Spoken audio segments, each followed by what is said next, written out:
All right, guys, so I want to react to what appears to be a liberal or leftist woman, or at the very least, she's a Democrat Party supporter, going off about how she has to choose between food and gas, right? Because everything is so high, right? And she's literally losing her mind in this video. And again, I find it to be absolutely fascinating, the position that Democrat voters are in right now. As again, they thought that all of their problems came from Trump, right? Trump was the problem with this country, and if we get Trump out of office, everything will be fixed. Well, it doesn't seem that it's worked out that way, right? So with that being said, before I get into that reaction, I actually want to play some clips of the Biden administration and their current talking points in regards to who they're blaming for the inflation / gas prices, so that you guys are up to date on the new culprits for everything that is not Joe Biden's fault. Take a look. Constraints that COVID has played. Look, we have the war in Iraq. We have COVID, which has really... Today's inflation report confirmed what Americans already know. Putin's price hike is hitting America hard. Gas prices at the pump, energy and food prices account for half of the monthly price increases since May. Exxon's profits, are you gonna go after them? We're going to make sure that everybody knows Exxon's profits. Why don't you tell them what Exxon's profits were this quarter? Exxon made more money than God this year. Why is the president saying that inflation is worse everywhere but here? Because what we have seen across the globe, first of all, inflation is a global challenge, as we have said. It is caused by clearly the pandemic, this once-in-a-generation pandemic that we are coming out of, and also most recently the war that Putin started in Ukraine that has caused inflation as we look at food and as we look at gas prices. All right, guys, so you heard it there, right? The current excuses from the Democrats, and there's a new one in there. The war in Iraq, which Nancy Pelosi said as a cause for high gas prices and inflation. Okay, I think she actually meant the war in Ukraine. I just found it to be hilarious that she said the war in Iraq. They blamed the pandemic before. They say it's Putin, right? It's the oil companies profiteering. You know, it's everybody except Biden and his policies. Now, let's get into this video from, again, what appears to be a Democrat liberal woman who voted for this, right? Let's get her reaction to all of this and see what we can take away from it. Take a look. $98 to fill up the tank today. $98. $98. Okay. I have to decide between buying gas or buying food. And guess who wins? Because I have to get to the job that I need to buy anything at all. That doesn't pay me enough. And people want to donate $1,000 to cats. 98 goddamn dollars at Costco to fill up my tank. $98. $5.50 a tank. $5.50 a gallon at Costco. $5.50 a gallon at Costco. This is the work of the religious right. Listen to Robert Reich, who clearly, who gives us all of the evidence about how our poverty is a choice that our government made for us. A CEO is not worth 351 times what I get paid. Ever. You, religious right, who are doing this and have been doing this to us. You profiteering companies. You billionaires, stealing us, breaking our backs, stealing from us, profiteering off of us. Let me repeat, I have to decide between buying food or gas. Guess which one wins? Yeah, see, I would say I felt her pain, right? I've been feeling her pain, okay? It cost me about $70, $80 to fill up my little car. You know what I'm saying? So I feel your pain. However, I don't feel you when it comes to your reasoning behind who's to blame for this, okay? And this is what you call a brainwashed Democrat voter, okay? Because if you're looking for somebody to blame for the price of gas, I don't know, maybe you should look at the president, because Chuck Schumer told us when Trump was in office that the president was responsible for so-called high gas prices. Take a look. President Trump can take action today to help alleviate the pain at the pump for Americans. It's time for this president to stand up to OPEC on behalf of the forgotten man and woman he promised to remember. He's pallying around with the Saudis and UAE and all these other oil-rich countries. Why doesn't he ask them to lower their prices so that the prices at the pump can be lower? We haven't heard a peep from him on this subject. It's time for the president to buck his oil executive buddies who cash in when oil prices are high and stand up for working Americans. Yeah, so according to Chuck Schumer there, the president definitely has influence over gas prices, okay? So again, while this person is trying to point the blame at the religious right, she really needs to be pointing the blame at Sleepy Joe. And again, Chuck Schumer, a couple years ago, would agree that, yeah, you should point the finger at the president when it comes to high gas prices, right? Again, ain't it amazing how when Trump is in office, oh yeah, the president's responsible for high gas prices. When Biden's in office, though, oh no, it's not Biden's fault. It's Putin's fault. It's COVID. It's the war in Iraq. It's the oil companies. It's everything except him, right? But again, the Democrat Party thinks that their voters are dumb. Their party can literally tell them right in front of their faces. They can tell them, hey, guys, we don't like fossil fuels. We're going to put the oil companies out of business, right? We're going to do whatever we can to basically try to hurt them.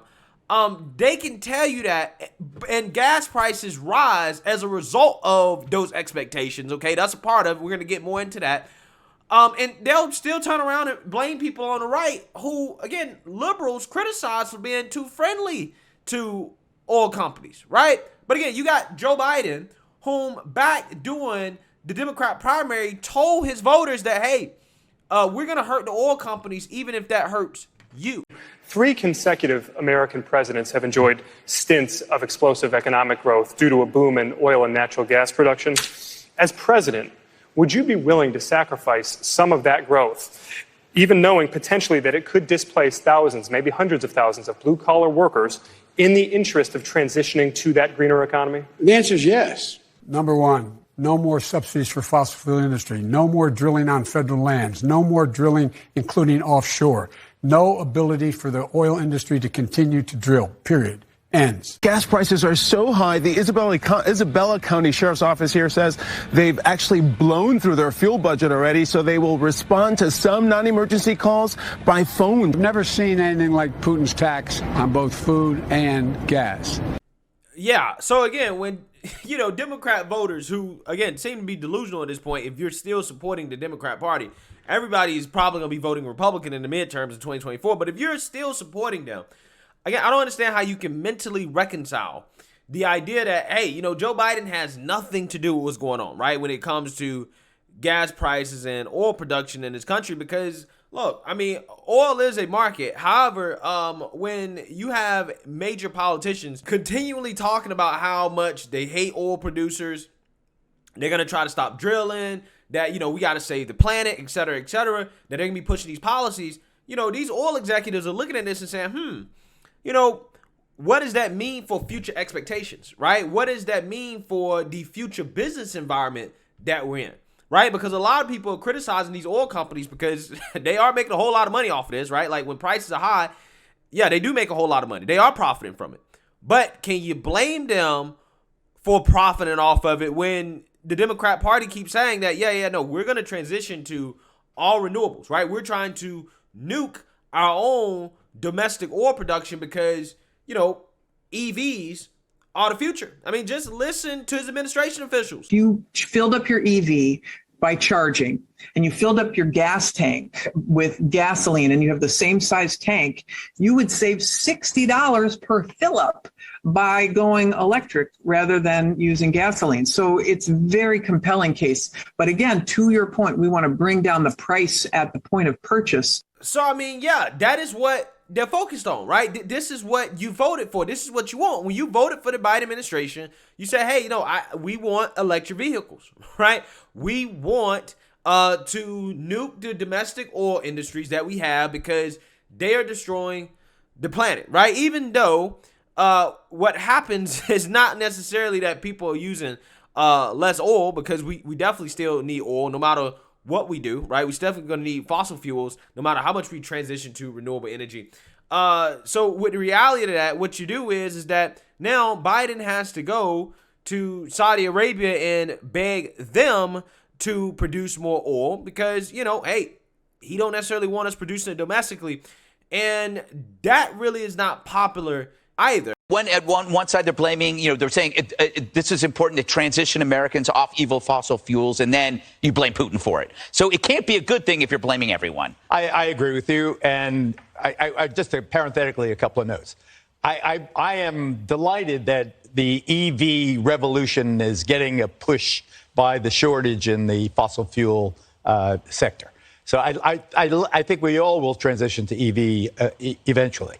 I deplore the fact that the president's going to go to Saudi Arabia and whore himself, excuse my language, to the Saudis, attempting to get them to increase production. I think it's really unseemly.